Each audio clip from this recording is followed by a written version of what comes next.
de João, capítulo 8, que é o texto daquela mulher que a Bíblia não dá o nome, mas ela é pega em flagrante adultério. Lembra da música da Juliane Souza, Quem é Esse?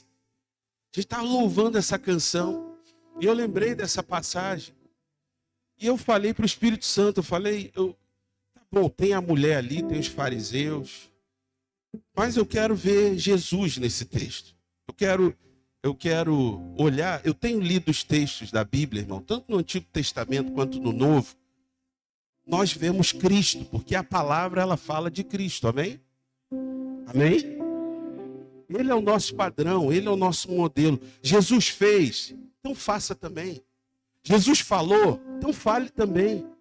Ele é o alfa, o ômega, ele é o nosso Senhor e Salvador. Ele é o primogênito. Houve um tempo que ele foi o unigênito, mas hoje ele é o primogênito. Ele é o primeiro dentre muitos irmãos. Ele é a nossa forma, é o nosso padrão. Então falei, tem coisa nesse texto aqui que nós já lemos que talvez passe desapercebido. Eu falei, Espírito Santo, me mostra, fala comigo. Eu fiquei meditando nesses 3 textos a semana inteira, e aí eu falei, puxa, que tema que eu vou dar essa palavra? E aí saiu esse tema aqui, né? Atitudes que quase ninguém percebe. Ou atitudes de Jesus que quase ninguém percebe. João 8, de 1 a 11. Jesus, entretanto, foi para o Monte das Oliveiras. De madrugada, voltou novamente para o templo. E todo o povo ia ter com ele. E assentados ensinava.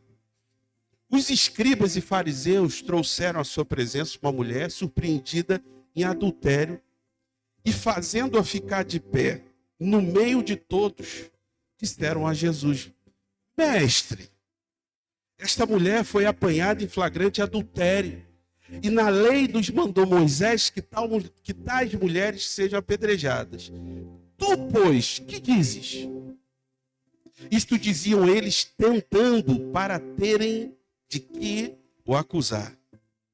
Mas Jesus, inclinando-se, escrevia na terra com o dedo. Como insistissem na pergunta, Jesus se levantou e lhes disse: aquele que dentre vós estiver sem pecado, seja o primeiro que lhe atire a pedra. E, tornando a inclinar-se, continuou a escrever no chão. Mas, ouvindo eles esta resposta e acusados pela própria consciência, foram se retirando um por um, a começar pelos mais velhos até os últimos, ficando só Jesus e a mulher no meio onde estavam. Erguendo-se Jesus, não vendo a ninguém mais além da mulher, perguntou-lhe: mulher, onde estão aqueles teus acusadores? Ninguém te condenou? Respondeu ela: ninguém, Senhor. Então, lhe disse Jesus: nem eu tampouco te condeno. Vai e não peques mais. Feche os seus olhos, irmão, não a sua Bíblia. Pai, muito obrigado por essa manhã de domingo. Obrigado por mais esse dia que o Senhor nos dá. E obrigado pela oportunidade de estarmos aqui louvando, reunidos como igreja, Assembleia dos Santos reunida aqui. A tua presença é real nesse lugar. E nós queremos sair daqui, Senhor, alimentados pela tua palavra. Essa é a parte mais importante dessa reunião. É por causa da palavra que nós estamos aqui. Fala conosco. Separa agora aquilo que é do céu e que é da terra. Nós nos expomos à tua palavra. Que ela encontre um lugar no nosso coração, trazendo transformação e fazendo a gente viver como Jesus viveu, andar como Jesus andou. Em teu nome eu oro. Amém e amém. Quantos dizem amém? Então fala para quem está do seu lado o que, irmão? Você está no lugar, na hora, com as pessoas, e o Senhor vai falar com você. Amém, querido? Porque tudo é uma questão disso. Acredite, está no lugar certo, na hora certa. Mas olha para cá. Existe uma frase atribuída a um filósofo chinês chamado Confúcio. Você já ouviu falar de Confúcio? Confúcio foi um chinês filósofo que disse a seguinte frase. Projeto. As palavras convencem, mas o exemplo arrasta. Quem já ouviu essa frase aí? Então diga, as palavras convencem, mas o exemplo arrasta. O que significa dizer isso? Significa dizer que as ações ou as nossas atitudes, elas têm muito maior impacto do que um discurso. Porque sabe qual é a coisa mais fácil do mundo? Diga para o seu vizinho, a coisa mais fácil do mundo é falar. Acredite. Falar é fácil, irmão, é simples. Mas o fazer, o praticar, que é a grande questão. Por isso a frase. Palavra até vai convencer, mas o exemplo vai arrastar. E isso que Confúcio falou, que atribui a ele, a palavra de Deus já fala há milênios atrás, irmãos. Inclusive nesse texto aqui que a gente acabou de ler, nós encontramos essa verdade. Porque nós temos o relato de uma mulher que foi pega em flagrante, traindo seu esposo. Ela chega à presença de Jesus marcada pela culpa, pela vergonha, pela condenação. Ela foi arrastada para o centro da praça, não para ser ajudada, mas para ser usada. Eu já vou te explicar isso. Os homens carregavam pedras nas mãos, Jesus carregava a graça no coração, porque ele era a graça em pessoa ali. Amém, meus irmãos? Então não tenho dúvidas que muitas pessoas observavam a cena, igual o povo brasileiro, ou maranhense também, e carioca também, todo mundo é assim. Aconteceu o acidente, o trânsito já está parado. O que acontece, irmão? Você que dirige, você está indo, você conhece alguém que para ver? Aconteceu alguma coisa aí? Está o carro buzinando, já aconteceu isso com você? Já aconteceu com os irmãos aqui? Ontem eu saí de um curso de manhã, lá na Jerônimo, um acidente já parado aqui na Coab. Falei, meu Deus do céu, o que houve? E vai andando. Alguém pegou esse trânsito lá? Ouviu? Não viram não, né? Mas aconteceu, foi verdade. Saiu até aí, né? E eu parado ali, falei, meu Deus, é quando chega lá na frente, depois de levar da Coama, eu acho que com a moto, carro, não sei o quê, aí um monte de guarda, o povo só desviando no fluxo. Eu falei, gente, isso é o quê? É gente que para ver o que está acontecendo. Quando eu morava no Angelim, um dia, aí lá no VIT, né? Uns caras assaltaram, correram para dentro daquele mato lá e veio helicóptero da polícia, parecia cena de filme. Aquela Jerônimo parou, o pessoal do condomínio foi para a janela, saiu. É assim mesmo, irmãos? É ou não é? O povo gosta de, vamos falar no bom maranhense, curiar. É isso? Essa é a palavra? O quê? Marocar. E curiar está errado, então? Serve também. Aí, viu? Ensinou errado. Marocar. Aí o povo gosta de marocar. E o helicóptero desceu lá e foi todo mundo. Olha para cá. Estou te falando isso porque foi igual esse texto aqui. Aquela confusão toda, mulher, todo mundo observando, observava a mulher, observava os acusadores, observavam as pedras, mas poucas pessoas percebem as atitudes de Jesus que transformaram uma cena de morte numa oportunidade de transformação, irmãos, de vida.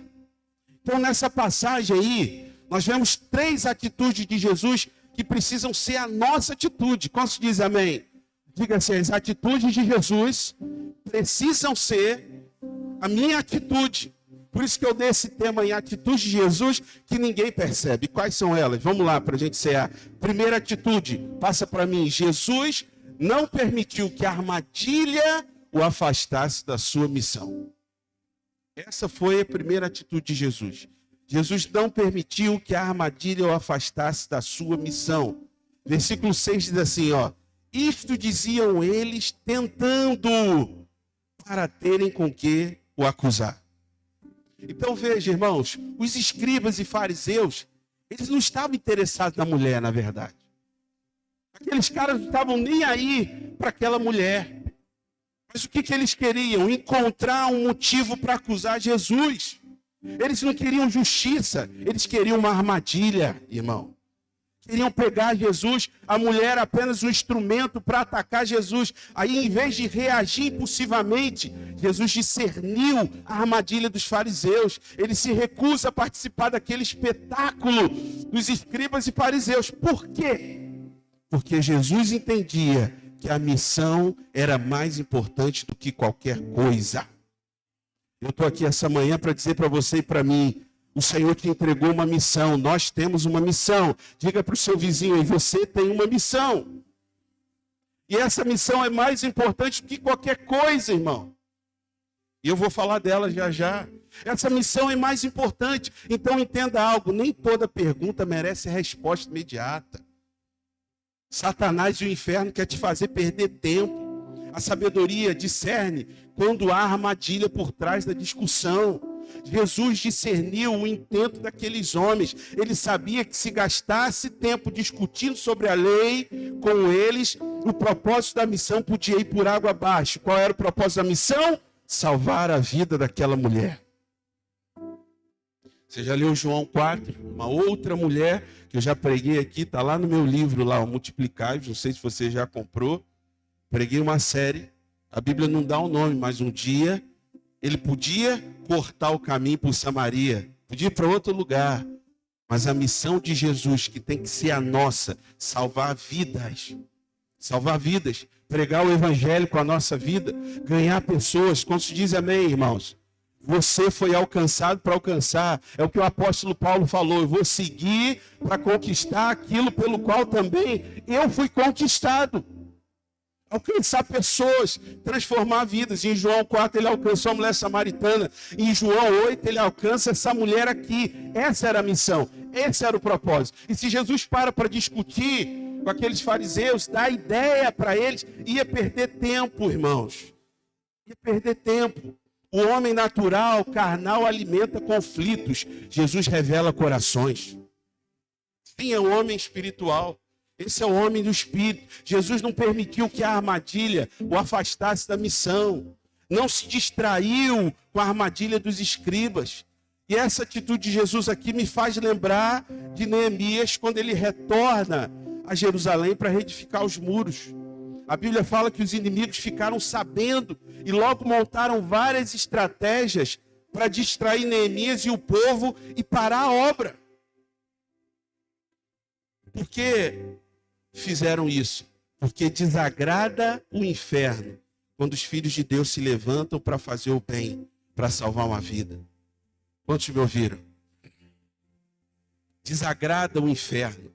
Irmãos, o inferno fica desesperado quando eu e você, como fizemos um encontro aqui ontem, quando você passa na sua casa e convida alguém.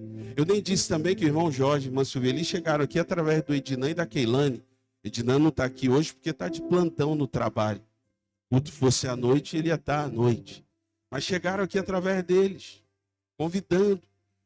Por isso que convidar uma pessoa para o encontro é difícil. Estava falando na célula. Por isso que salvar uma vida é difícil. É ou não é, meus irmãos?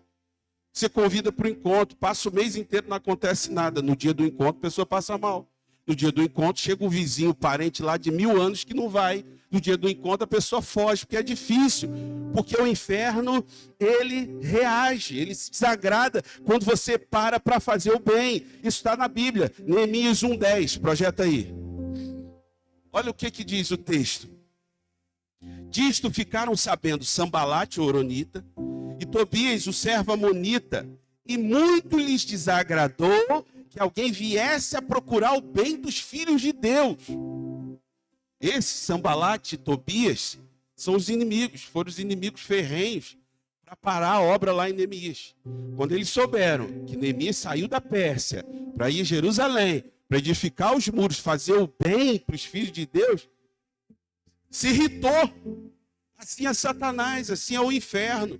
Você se levanta, vou orar pela minha família, vou orar pelo meu marido, vou orar pelos meus primos, meu pai, minha mãe, para converter diabo e os seus anjos. Bora, vamos, olha aí, está orando. Desagrada eles. E aí o que o inferno faz? Estratégias para poder parar a obra. E eu relacionei algumas aqui. Agora, que estratégias, pastor, ele usa? Diga para quem está do seu lado assim, distrações. Distrações. Irmãos, olha aqui para mim. Pensa comigo. Os irmãos acham mesmo que hoje, dia 5 de julho, 5 de julho vai ser o grande teste de Deus para provar a igreja, para provar os seus filhos, jogo do Brasil ou ir para o culto? Você acha mesmo que o teste seria uma coisa tão óbvia dessa? Porque se não tivesse como ter culto pela manhã, olha aqui para mim, vamos dizer aqui uma situação, só uma ilustração. Vamos dizer que nós estamos na pandemia e o governo estabelece, ninguém pode abrir igreja de manhã. Os cultos vão ter que ser 18 horas. Ah, mas o jogo do Brasil, 18 horas. Eu te garanto, eu ia fazer o culto com quem tivesse. Te garanto. Mas será que seria uma coisa tão... O que eu quero dizer? Vamos ler a Bíblia, irmãos, e vamos ver e perceber que os testes são sempre coisas aparentemente pequenas, que se tornam grandes. Um dia, esse abençoado, esse escriba e fariseu, de novo, falam para Jesus, teus discípulos não lavam a mão para comer. Jesus olha, não é o que entra que contamina o homem. O que Jesus diz é o que? Uma coisa, atitude aparentemente pequena. Quem está entendendo o que eu estou falando? São detalhes. Diga para quem está do seu lado, detalhes. Irmãos, é aquilo que a gente pensa assim, não, está tudo bem, é o que torna comum. Se torna comum. É aquilo que você diz assim, quer ver? Já aconteceu com os irmãos aqui o seguinte, olha, eu sempre fiz isso aqui assim, assim. O dia que eu deixei de fazer, eu estava falando isso com o Eduardo Pinheiro. Cadê ele? Arrebatado, seu esposo? Tá vendo o que eu estou falando? No dia que o pastor fala do irmão, o irmão não está. Mas eu estava falando com o Eduardo ali. Que ele deixou o cadeado pendurado. Falei, rapaz, deixa esse negócio aí. Não, pastor, nunca ninguém pegou, sempre faço isso. Falei, ok. Ele sempre fiz na minha loja. Eu falei, já aconteceu com você? Você já viu aquela história que você diz assim, eu sempre fiz assim. Justamente hoje que eu não fiz, pronto. Eu olhei para a Lucélia e lembrei. O dia que bateram no seu carro parado. Talvez ela disse, eu nunca parei o carro ali. O dia que eu parei, o povo bateu. Vocês estão entendendo o que eu estou falando, irmãos? Distrações, coisas pequenas. Então fique em paz. Não é o jogo do Brasil hoje que vai determinar, não. Grande teste do povo de Deus. Claro que não. Deus conhece meu coração, Ele sabe. Por isso que eu vou fazer o culto em paz.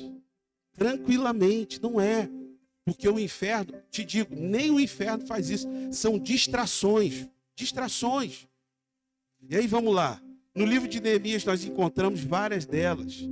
Nos capítulos que se seguem, eu não tenho tempo para te falar todos eles, mas eu vou te falar 3 aqui. Primeira distração que Sanbalat e Tobias fizeram para distrair o povo foi o quê? Diga assim, acusações. Então, capítulo 2, verso 19, só anota que eu não botei no slide. Capítulo 2, verso 19. Quando começou a obra, os inimigos vieram e falaram, epa, o que vocês estão fazendo aí? O que esses judeus estão intentando? O que eles querem? Fazer acusando. Entendeu? Sempre que nos envolvemos em algo que envolve o reino de Deus, o inferno vai se levantar para acusar e dizer que o nosso intuito é outro, é ganhar dinheiro. Entendeu? É enganar as pessoas e por aí vai. Mas isso é distração, acusação do inferno é para te distrair e parar a obra. Outra coisa que eles fizeram, intimidação, diga intimidação. Capítulo 4, versículo de 1 a 3, a edificação já estava pela metade, aí os inimigos tentam outra distração, dessa vez em forma de intimidar. Eles disseram, que fazem esses fracos judeus? Você é fraco, você não pode, você não vai conseguir. É isso que o inferno faz para você parar. Não, a palavra não é para você. Já está em pecado mesmo. Chuta o balde. Não foi mesmo. Já não vai mais. Acabou. Não tem mais jeito. Isso que eles fizeram. Neemias 4, de 1 a 3. Pode anotar e leia depois. A obra que eles fazem é tão fraca que eles disseram, se uma raposa subir desse muro, olha só. Se a raposa subir no muro, vai cair. Não vale nada dessa obra de vocês. Para quê? Para poder parar. Na mesma ocasião, eles tentam se infiltrar no meio deles e parar a obra. Outro momento, o que eles fazem? Escrevem uma carta, os inimigos, mandam lá para Neemias. O que dizia a carta? A carta era para o rei. Olha, rei, eles estão fazendo isso aqui só para se rebelar, vão fazer um motim, vão fazer aí um 8 de janeiro, se levantar contra, vão tomar tudo, mas era mentira. Tudo para parar a obra. Irmão, sempre que a vitória estiver perto, Satanás vai reunir todas as forças para te intimidar e colocar na sua mente que você não é o que Deus diz que você é. Diga para quem está do seu lado, quando a vitória estiver perto, fique mais alerta. Quem está entendendo o que eu estou falando essa manhã? A terceira distração foram falsos relacionamentos. Finalmente, no capítulo 6, em um sinal de desespero total, e última cartada do inimigo para tentar distrair, parar Neemias da obra, afastar da igreja, desistir do reino de Deus, fazer você não congregar mais. Última, sabe o que eles fizeram? Mandam a carta para Neemias e diz o seguinte: bora se encontrar, bora ter comunhão ali, vamos estar junto aqui, reunir, vamos estar ali, vamos comer alguma coisa, jantar, Neemias, bandeira branca aqui para você. Neemias olhou, sabe o que ele fez? Neemias capítulo 6, versículo 1. Tendo ouvido Sambalate, Tobias, Gesem o Arábio e o restante dos nossos inimigos, que eu tinha edificado o muro e que nele já não havia brecha nenhuma, ainda que até este tempo não tinha posto as portas nos portais, Sambalate e Gesem mandaram dizer-me: vem, encontremo-nos nas aldeias, no vale de Ono. Porém, o que diz o texto? Neemias olhou e falou assim: rapaz, peraí, tem coisa aí nesse negócio. Isso aí não tem nada a ver de comunhão, tem nada a ver de relacionamento para me fazer bem. Isso aí quer me tirar, quer me fazer parar a obra. Os irmãos já estão entendendo o que eu estou falando? Primeira coisa que a gente aprende nesse texto, irmãos, a armadilha não distraiu Jesus. A armadilha não tirou Jesus do foco de salvar aquela mulher. Não distraiu. Jesus teve discernimento, atenção. Eu fico vendo alguns cristãos, alguns irmãos, muito distraídos. É com internet, é rede social, é com palavra que disse, é com coisa que ouviu, é com o irmão que viu, é com o outro que foi, é com o jogo do Brasil que vai ter domingo e tal. Para com isso, meu Deus do céu. Os caras falaram: não, vamos lá. Mas Neemias virou e falou assim: não, isso aí tentam mal. A mesma atitude de escribas e fariseus tiveram com Jesus, os inimigos tiveram com Neemias. Eles queriam fazer mal, encontrar na aldeia, lanchar. O que tem? Lanchar, comer, vamos estar juntos. Não tem problema nenhum, mas era distração. Neemias, então, tem a mesma percepção, o mesmo discernimento. E como é que a gente sabe isso? Olha a resposta dele no verso 3.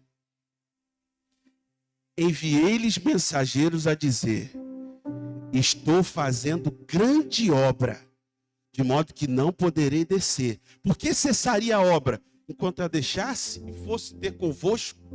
Irmãos, sabe o que fez Jesus e Neemias não cair na armadilha dos inimigos? E se afastarem da obra, da missão? O discernimento e a convicção de que estão envolvidos em uma grande obra, algo maior do que eles.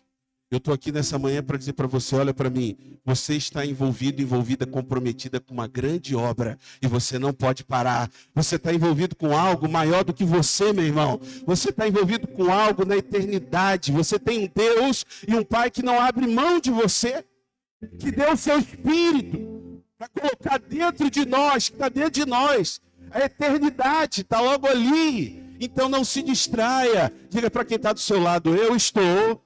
E você está envolvido em uma grande obra. E não pode parar. Não pode distrair. Quem está me entendendo essa manhã, irmãos?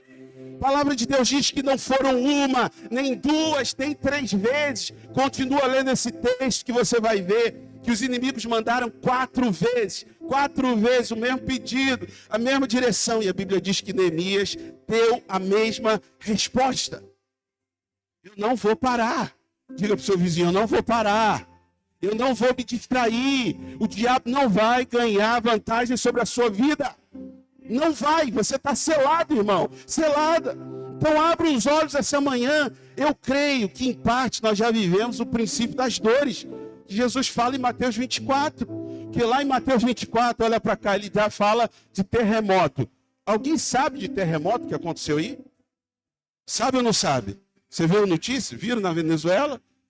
Já deve ter, a última vez que eu vi, mais de 2.200 e poucos mortos. Já deve ter chegado a 2.500, ou passou. Terremoto. Jesus fala lá, quando vocês ouvirem de terremoto, quando vocês ouvirem de guerra. Alguém conhece alguma guerra acontecendo no mundo hoje? Eu sei de uma que os russos acharam que vai ser, não, meses. Está aí já mais de 4 anos, ou 4 anos no mínimo. Rumores de guerra, e por aí vai. Os sinais do princípio das dores já está aí visível, debaixo dos nossos olhos. Irmãos, em tempos de redes sociais, fofoca, julgamento rápido, a igreja precisa aprender com Neemias e com Jesus, que nem toda polêmica merece a nossa participação e atenção. Eu não vou me distrair, isso é distração. Então foca no Senhor, olha para Ele. Eu estou dizendo aqui de Jesus, o nosso modelo, o nosso exemplo. Estava lá aquele alvoroço todo, olha aí. Jesus discerniu, esses caras não estão de olho nessa mulher, eles querem me pegar. Então eu estou aqui essa manhã para dizer para você e para mim, irmão, não se distraia. Balança seu vizinho e diga para ele, não se distraia. Leia a Bíblia. Ore, irmão. Ore. Jejue. Coisas simples, está entendendo o que eu estou falando? Por isso que eu disse, ora, lê a Bíblia. Lê a Bíblia. Eu vejo, observo alguns irmãos às vezes, não consigo, que é mais forte do que eu. Tal. Como assim? Eu tenho as mesmas lutas, irmãos, mesma dificuldade. E, como eu já disse aqui, eu tenho as minhas questões pessoais, minha casa, minha família, e a igreja. É a igreja. Entende? É a pressão. Estava conversando com o irmão essa semana. Falei para ele, querido, você agora tem um negócio, uma empresa. A pressão vai ser maior. Ora, quem é casado aqui não tem filho, você vive de uma forma. Depois que vem o filho, é outra coisa. É ou não é verdade? Então, por exemplo, um dia o Felipe e Joana casaram, não tinham o Heitor. Viajava mais, fazia muito mais coisa. Aí veio o Heitor. Mudou. Muda para melhor. Não estou dizendo que filho não é bênção, não. É bênção. Mas muda, não muda? E o gasto muda? Antes, a gente sem filho, marido e mulher deita lá na cama, tranquilo. Aí pronto, filho está doente. Quebrou tudo. E pode ser de 23 anos, igual a minha. Ficou doente essa semana. Entendeu? Aí eu falei, meu Deus do céu. E a gente fica preocupado. Aí a mãe, então, já fala logo, ó, não é bebê, não. Eu lembrei que alguém me falou essa semana aí, ó, Ana Raquel, ó, pastor fica chateada quando fala. Mas não, ficou doente, a gente fica preocupado, porque é filho. Muda. Aí eu disse para esse irmão, a responsabilidade cresce. Como é que você não quer responsabilidade? Você quer casar, quer ficar jogando videogame ainda, igual a vida de solteiro. Não, irmão, você vai jogar videogame, mas agora não é o mesmo tempo que você era solteiro. Isso não está nem na palavra. Deve ser para alguém. Para alguém. Estou falando sério. Não, joga, mas agora você tem que prestar conta para sua mulher. E vice-versa. Quem vive para restaurar pessoas não perde tempo distraindo. Amém, irmãos? Quem vive para restaurar pessoas não perde tempo destruindo reputações. Quem vive para restaurar pessoas não perde tempo distraído com as armadilhas do diabo longe da missão. Então fala mais uma vez para quem está do seu lado, não se distraia. Então qual é a primeira atitude de Jesus que a gente vê nesse texto? Ele não deixou que a armadilha tirasse ele da missão, desviasse. Olha para cá, irmãos. Não deixe que as armadilhas do inferno e as distrações te desviem. Amém? Segundo, Jesus se abaixou antes de se levantar para falar. Isso é outra atitude dele nesse texto, que às vezes passa batido por nós. Jesus se abaixou antes de se levantar para falar, mas Jesus, inclinando-se, escrevia na terra com o dedo. O texto não revela o que Jesus escreveu, mas esse gesto dele é significativo. Antes de pronunciar uma palavra de julgamento ou defesa, Jesus se inclinou. O que significa? Nosso mestre tinha calma, tinha paciência, tinha domínio próprio, tinha disposição para agir pelo Espírito e não pelo impulso. Olha para quem está do seu lado e diga assim: seja calmo, tenha paciência, tenha domínio próprio. Mas eu encontro alguns que dizem o quê? Eu sou assim mesmo, pastor, eu falo mesmo. Eu ajo no impulso, eu vou como se fosse uma coisa boa, espiritual. Nada disso. Irmão, ouça algo essa manhã. Quem anda com Deus aprende que antes de falar é preciso refletir. Eu não estou falando nada novo para nós aqui de manhã, para mim e para você. Estou te falando que está na palavra de Deus. E que é pequeno, a gente passa batido. Entende? Quem é casado, quem é pai e mãe, quem anda com o ser humano aqui se relaciona, irmão. Entendeu? Quem anda com Deus aprende que antes de falar é preciso refletir. A pressa, a precipitação costumam produzir erros. A sabedoria produz justiça. Essa é uma das atitudes mais impressionantes desse texto aqui.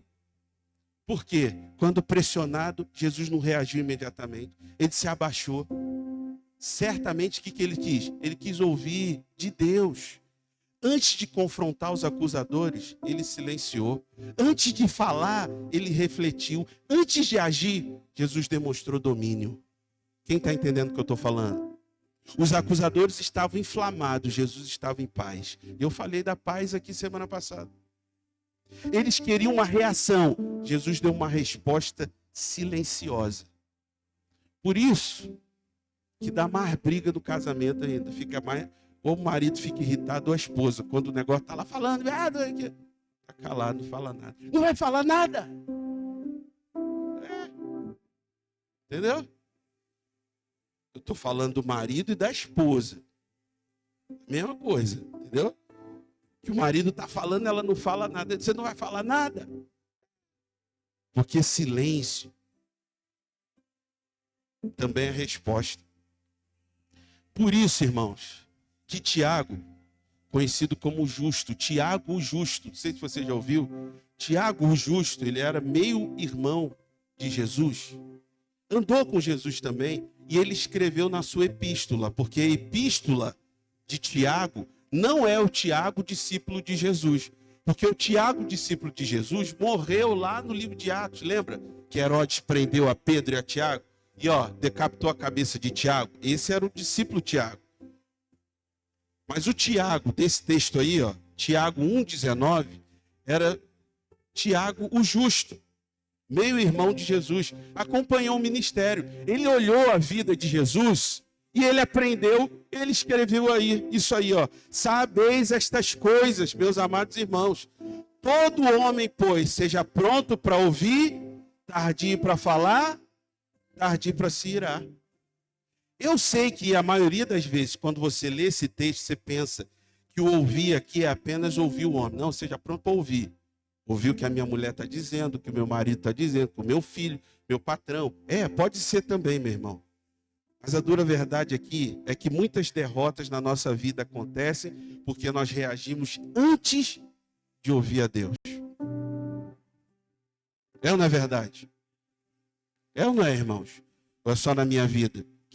Porque tem tanta coisa que eu olho e digo, meu Deus do céu, Senhor, se eu tivesse ouvido a tua voz, ia ter problema.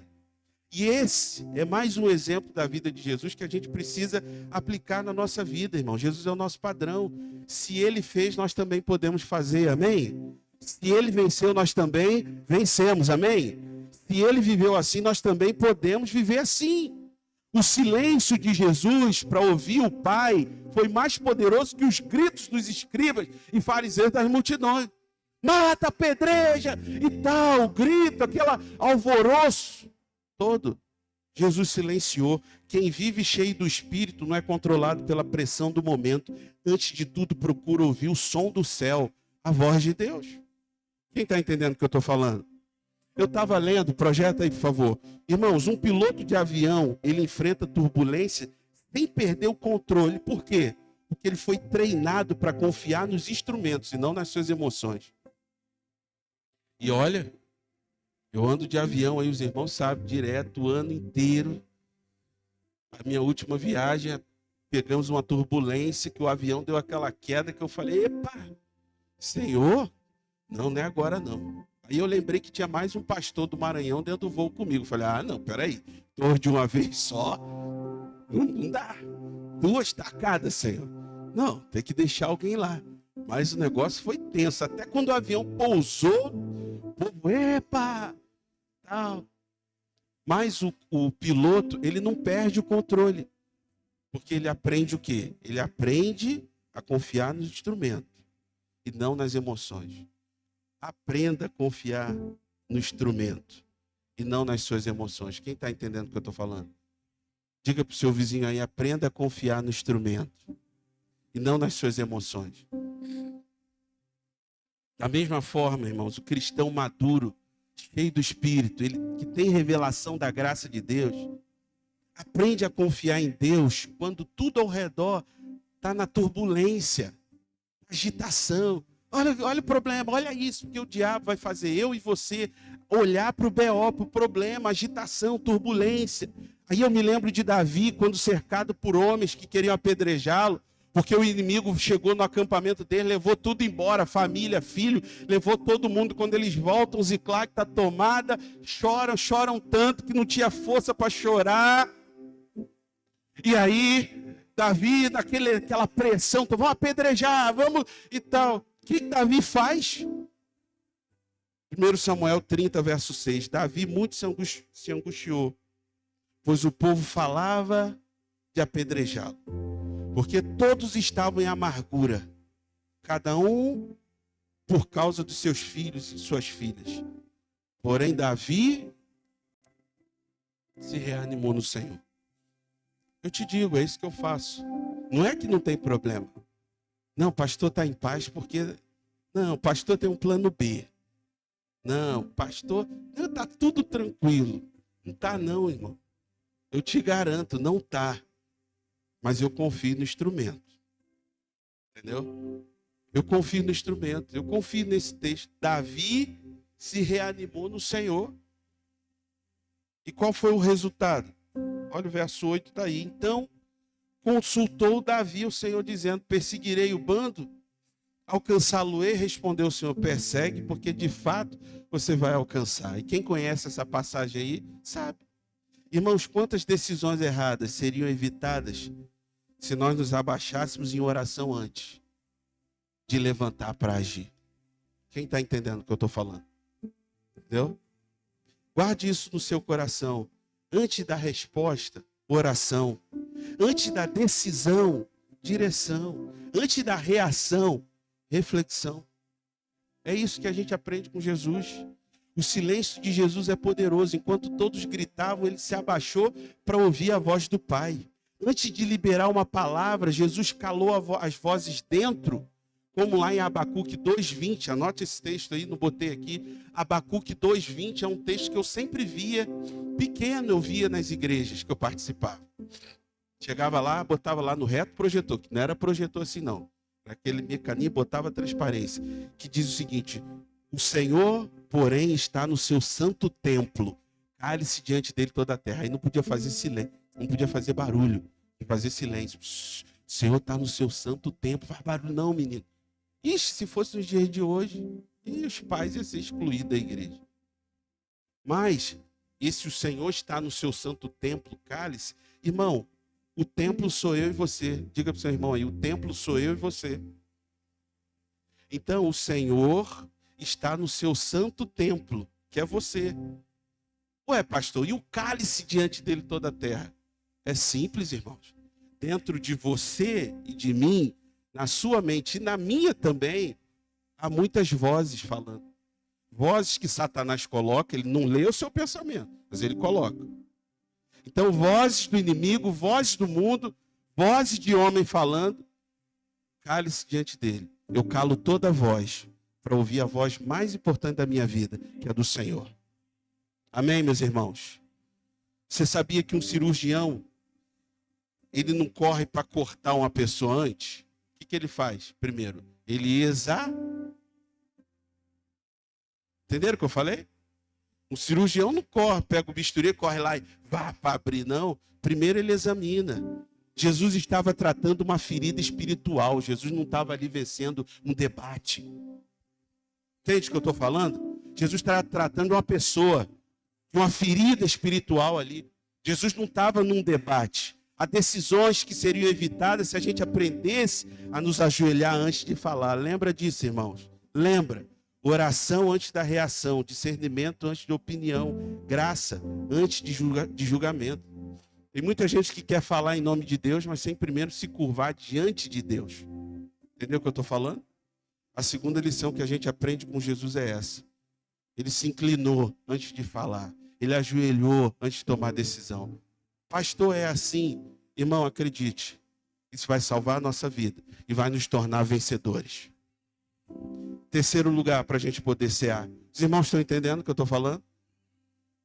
A terceira atitude de Jesus que a gente aprende nesse texto é que Jesus levantou quem o pecado havia derrubado. Fale isso. Jesus levantou quem o pecado havia derrubado. Ele virou para aquela mulher e falou assim: nem eu tampouco te condeno. Vai, não peques mais. Essa é a missão. Irmãos, a grande missão da sua vida e da minha é alcançar pessoas para Cristo. É alcançar pessoas para o Evangelho, com a nossa vida, com a palavra. Está me ouvindo? Os irmãos estão me ouvindo? Essa é a grande missão, essa é a grande missão. Esse é o nosso grande desafio. Eu já disse, eu nasci num lar evangélico, mas tem gente aqui que já foi do mundão. Não sei nem o que é isso. O cara passava a noite na mão do diabo. Você já foi fantoche, boneco na mão do diabo. Mas hoje você é filho amado a Deus, a mão de um Deus que te ama. Entendeu? Então, a gente precisa falar isso para as pessoas, contar, convidar. Eu tenho certeza que a maioria aqui nesse salão conhece um casal, um marido, uma esposa que precisa de Jesus no casamento. Tenho certeza que você conhece alguém aqui, um amigo, uma amiga, que pensa que está vivendo. Ontem nós estávamos cantando aqui aquela música, eu vaguei mundo afora, mas não encontrei o que tenho agora. Eu tenho você, né? Não me abandonou todas as... Os irmãos conhecem essa canção? Às vezes que eu caí, basta eu falar para me ouvir e ficar feliz. Ficar feliz, que música poderosa. Pode até louvar também aqui. Que música. Jesus disse para a mulher, nem eu tampouco te condeno, vai, não peques mais.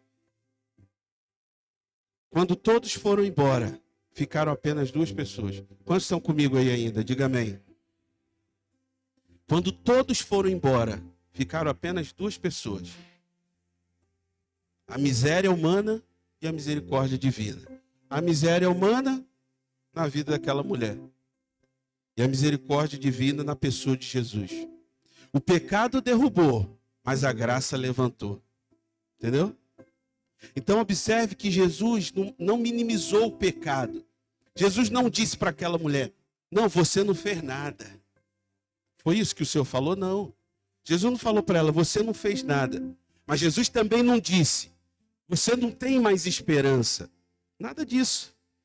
Pastor, por que você está falando isso? Porque a graça não ignora o pecado. Diga assim, a graça não ignora o pecado. Diga assim, a graça vence o pecado. Jesus removeu a condenação e apontou um novo caminho. Qual que é a ordem, irmãos? Primeiro, a ordem é, nem eu te condeno. E depois, não peques mais. A ordem é importante porque a transformação não começa pela condenação, começa pelo encontro com a graça. Entende? Transformação não começa condenando.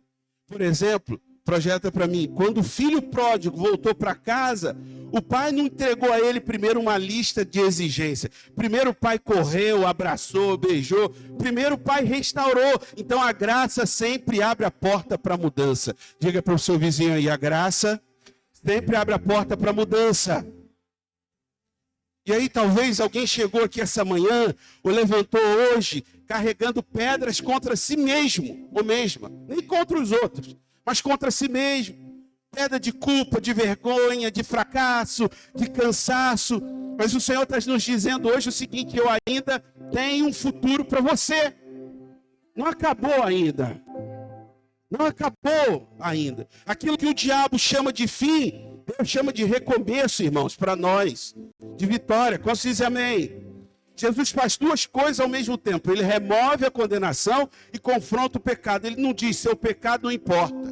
Ele não falou isso. Não, seu pecado não importa.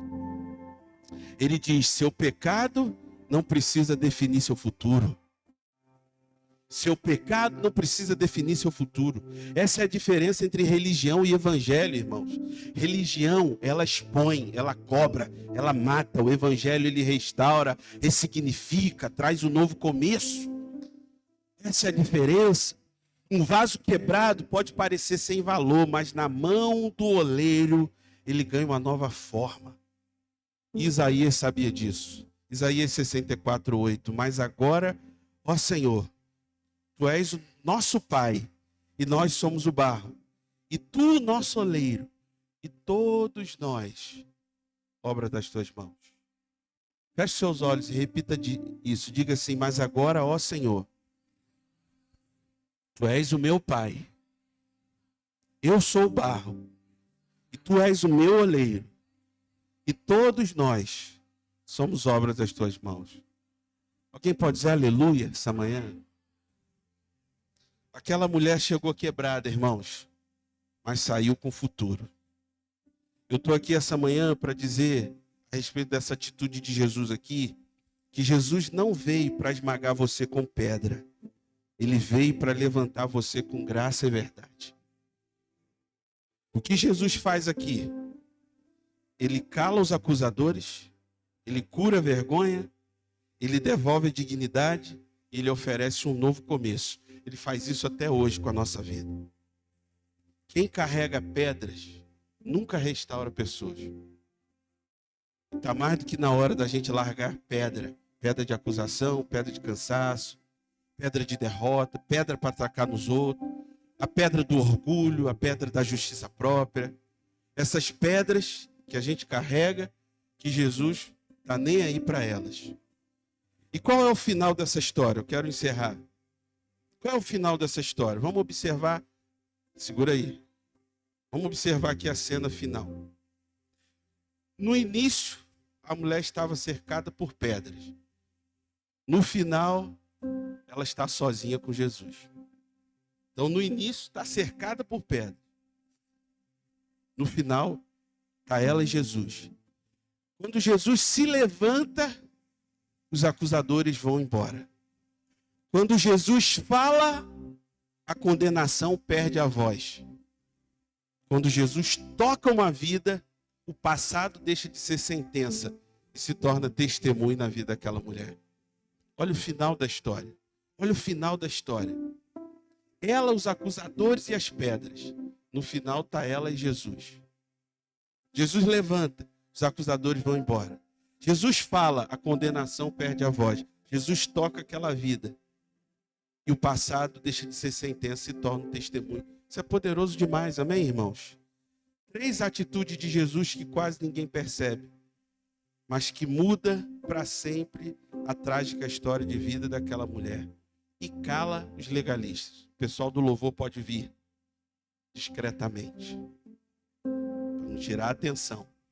Primeiro, agora sim, Ana Raquel. Ele não permitiu. Repita isso, irmão. Diga, Jesus não permitiu que a armadilha o afastasse da sua missão. Olha para cá, irmão. Não se distraia. No Instagram, Facebook, TikTok. Nem sei se tem Facebook mais, eu nem uso. O dia que eu tiver uma equipe que eu possa pagar, fazer igual o pastor Luiz, só cuidar das minhas redes sociais, botar... aí eu vou ter essa condição. Porque eu sou péssimo para...